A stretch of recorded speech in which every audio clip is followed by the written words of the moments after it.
the college presidents are into this super league thing. It's about time. It's also known as the mega conference, which we will refer to it from now on till the end of this program. Are you comfortable with that? Whenever you say the word mega conference, you have to go really deep and low, Caleb. Mega conference. Yeah. All right. So tell us the latest. College presidents are talking a super league. What do we got? Yeah. Sorry, I had trouble swallowing right there. So they are talking about a super league. This is very intriguing. All the Power 5 members from this past year. So the way the conferences were before the Pac-12 breakup, that would be 70 teams. I mean, that would be 68 teams plus Notre Dame and SMU are going to be. The presidents are planning a super league for those 70 teams. They would actually have 80 teams in this super league. It would be those 70 teams divided into 7 divisions, so 10 teams to a division. And then there'd be one division that would be what is the relegation division, which is to say the teams in that division would play their way in from the lower level of the other remaining 50 teams out of 130 teams in FBS. They would play their way in, and the low teams in that division would play their way out each year. So that's basically the plan, is an 8-division, 80-team Super League with 70 locked in already. The 70, where did they get that number? That seems like a huge number. The current Power 5. The current Power 5 schools, plus SMU and Notre Dame. Okay, it still seems like a huge number to me. But anyway, it seems like you're going to play some Iowa States, which I don't. Iowa State's locked in. They're safe. Right. That's what I'm saying. So my goal is to have a mega conference of about 32 to 36 where you don't play a down team. So this is totally different than what I want completely. Yeah, so you're going to have somebody on your side here in just a second. Go right ahead. Dave wants a minor league NFL. I don't want a minor league NFL. I want college football to be college football. And clearly these presidents, to their credit, want that too, because they're still spreading out everything. They're keeping the spirit of college football alive. So you like this better than my idea? Yes, I always have. I like college football to be college football. I don't want another NFL. I've got the NFL. I don't need the NFL for college football. College football, the spirit is what you love about it. And this allows for any type of school to play their way in or play their way out, so nobody's really iced out. Everybody has something to root for at every single level in every single part of the country. And so I love it. Yeah. So basically it's several college presidents and quote unquote Roger Goodell's primary lieutenant at the NFL and some of the sports top executives. Now, it's a group called College Sports Tomorrow. Caleb, I love you like a brother, but I don't understand how we could get to a mega conference. And somebody pointed it out on the mega conference note that we just can't have Vanderbilt be a part of a mega conference. That's not a mega conference. It's not it's a super league. It's not a mega conference. It's a super league. This is one super league where it's what there's no more conferences in this. It's one league where they're separating them into divisions. Just a bunch. It keeps the entire spirit of college football alive. And so the other things they would do, just on some of the levels, is they would the players would unionize, and then they would negotiate directly with the players for player payments and regulate the transfer portal and NIL and things like that. Which I think we would agree that has to be done. Well, that has to be done. I mean, that's going to happen, right? That has to be done. The only thing we're really debating is the formation of a mega conference, correct?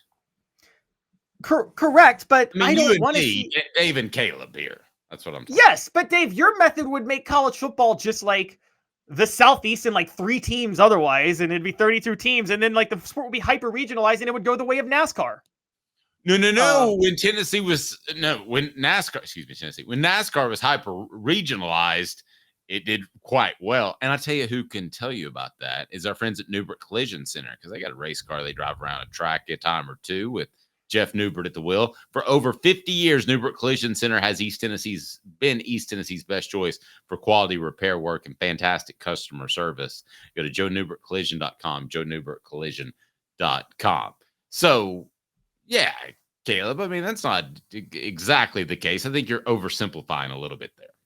I think college football, you say chicken or egg, I think college football got over regionalized because teams outside of the Southeast were just not able to compete, and the interest waned. I think they want to go more national. I think college football needs the USCs to be good. I think they need the pride in the Midwest with Michigan and Ohio State and Indiana.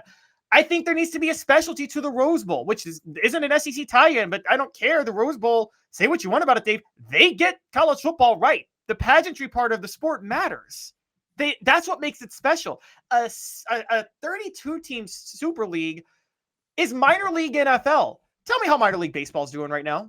When's the last time we went to a minor league baseball game? Well, you're talking to the wrong guy. I enjoyed that. But have you ever gone to a G League game for the NBA or NBDL or one of those development league games?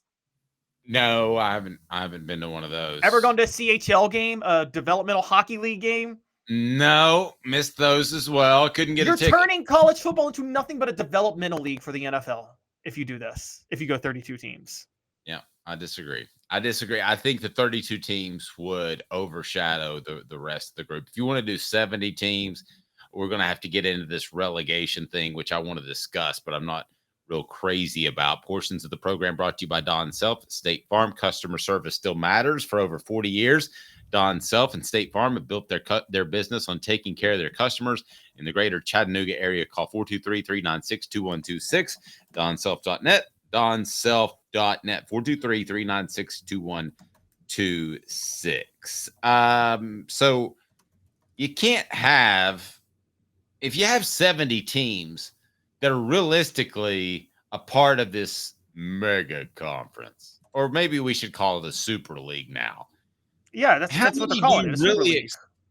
Okay, well, how many do you really expect can compete for a championship? How is this different than what we have? Well, that's the thing. What we have has worked well for Dave. College football's been around for 150 years. And for the vast majority of those years, the vast majority of the teams competing at the Division I level could not compete for a championship.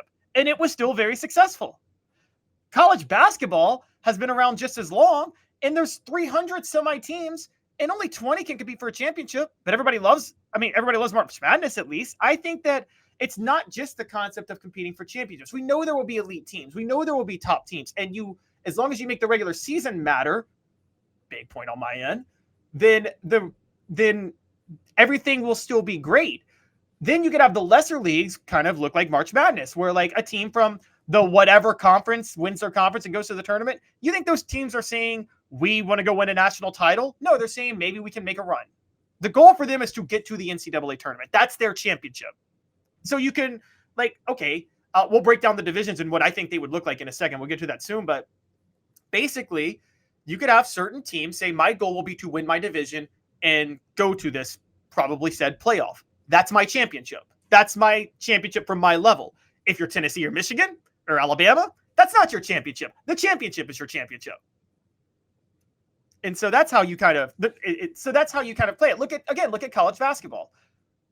The Missouri American, Bucksnort University Conference. Okay. Bucksnort's a town in Tennessee, guys. That conference, the team that wins that conference, they celebrate winning that conference to go play in the NCAA tournament. They're not going to be like, oh, well, darn it, I didn't win the NCAA tournament national championship, because they know they don't really have a chance. So you're giving different levels to celebrate, but putting everybody kind of in the same thing, I think that keeps it fun. College football is more fun when it's spread out and there's more tradition and more pageantry everywhere, and there's more pride in different regions. Totally disagree, and I'll tell you why in 60 seconds. The show represented by Banks & Jones. Banks & Jones? Well, it's because they're Tennessee's trial attorney. You can play to win with Banks & Jones because they'll go to trial. You've heard of other lawyers. They say they'll go to trial and fight for you. They won't. They just want to settle. That's the easiest way out. Well, that's not Banks & Jones, led by T. Scott Jones. They won't settle. They'll go to trial for you. Tennessee's trial attorney. They play to win. Truly, Tennessee's trial attorney when it comes to criminal defense or personal injury. Why settle? It's Banks & Jones. T. Scott Jones. BanksandJones.com. Caleb, what's wrong with college football being a multi-regional sport? In other words, in the South, in the Midwest, and in certain pockets out in West, in particular Southern California. Why do I have to bend over backwards to make Washington State feel good about themselves because they don't really like football that much anyway? Why do I have to bend over backwards to go to a Cal game and look up and see some naked protester in the tree? They don't care that much about college football anyway. What's wrong with it being semi-regional, it being Texas, it being the South, it being the Midwest, and it being Southern California to some extent? I think I said Texas already. There are a lot of areas in the country that they're never going to be big football areas, and I'm fine with that. And I think NASCAR killed themselves by taking away the North Wilkesboro's races of the world and putting them out in Fontana, California. So let's focus on the fans you got and not try to get too big too soon. Last thing, I know you want to weigh in on this, but I think you just saw Major League Baseball do that. They had their opening day in Korea, for goodness sake, and then came back to the States to hold a second opening day for the Dodgers. Know where your bread's buttered. And right now it's buttered on those areas that I gave you, Caleb. Well, I see this is where you and I disagree. And where you and I think college football, like maybe you keep Washington State and Cal out of it if you want to, that's fine. But in general, I think a lot of areas don't care about football specifically because they don't feel like they have any chance to compete and they're kind of iced out. And the more you have soaked up bowl games, the less you've made them care. Dave, I'm sorry. I have a feeling when Mike Price was at Washington State back in the 90s and Ryan Leaf was there, I bet Washington State fans traveled to that Rose Bowl game when they played Michigan. And I bet a lot of Washington State fans were at that game. I'm sure Michigan had more fans, but I bet Washington State rivaled them. You think that was a home game for Michigan, basically? Or do you think Washington State fans showed up? I think they showed up, but what was it? Do you recall? If it was... I have no idea, but what would you say the breakdown of Michigan versus Washington State fans was in that Rose Bowl in 97? I would say it's heavy Michigan, wouldn't you? I think it might only be 60-40. I think Washington State fans would show up. Just because they're closer? No, because their team was in the Rose Bowl, and I think Ryan Leaf was there, and they were excited to go. Oh, well, yeah, but that's a one-year anomaly, Caleb. I mean, that's not the same thing. What I'm saying is you're going to have bad teams with apathetic fan bases in any league you do. That just happens. Heck, if we're going to do that, let's kick the Jaguars out of the NFL. Why don't we? You want the 32-team model? Kick the Marlins out of Major League Baseball. Why are they still in Major League Baseball? Nobody shows up for those games. So we can do this all day. If you had a bet on the Marlins or the Jaguars to win a championship, which would it be? The Jaguars, just because the NFL almost makes it like, unless you're as dumb as Dan Snyder, makes it almost impossible to fail. So you would bet on the Jaguars, and that's brought to you by BetUS. Don't forget, you need to sign up for BetUS. And I'm asking you a personal favor. If you gamble at all, the link is right down below. You get 125% bonus for your first 3 deposits plus 10% gambler's insurance. I need you to sign up, support our sponsors. That's why we're here. So please do that for me. We're in the midst of working out a major partnership with BetUS. So please do that. Open your account there, and you get 125% bonus on your first 3 deposits. BetUS. America's favorite sportsbook and casino. Live betting and racebook. We're celebrating 30 years with a historic offer. A 125% sign-up bonus on your first 3 deposits. Plus 10% gambler's insurance. Get started today. BetUS, where the game begins. I will admit, when Caleb first brought this up, I thought it was a little bit crazy. But one of the things that we're going to have, I believe, is relegation. I want to get into the Super League divisions, what they might be. But do you think we'll have relegation at some point in this Super League? Oh, yeah, they said it. That was one of the things they talked about, was they would have relegation in the Super Leagues. Now, here's the way before, and last thing I want to point out before we get to actually what I think the leagues should look like, because I want to actually get into that. My guess is this. They'll keep the 14-team playoff with this. And this is where it could be exciting. They'll probably ditch conference championship games. And they'll probably go they'll have the season go into the first week of December, like the regular season, the first or second week. So you'll probably go from like a 12-game schedule to a 14-game schedule. And what I think they're going to do at that point is the winners of all 8 divisions, including the relegation division, will get automatic bids to the playoff. And then you'll have 6 at-large bids for a 14-team playoff.